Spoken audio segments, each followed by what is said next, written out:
ገንዘብን ይመራል እንጂ ገንዘብ ጊዜ ላይ ገንዘብ ቢሊዮን ገንዘብ በእነዚህ በእናንተ ዕድሜ ላይ የተወሰኑ 500 ነው ያሉት። ያው ቀንሻለሁ በኋላ ወደ 300 ሺህ ተቀንሷል። 300 ምናምን ሺህ ሰዓታት ውስጥ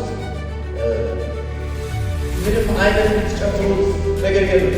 ምንም አይነት ጠብታ የምትጨምሩት ነገር የለም። ነገር ግን በዚህ ጊዜ ውስጥ ይሄን ጊዜ ተጠቅማችሁ በዚህ ጊዜ ማምራት ትችላለን። ጊዜያችሁን ደግሞ ከገንዘባችሁ ጋር ላይ ስታደርጉ ምን ያህል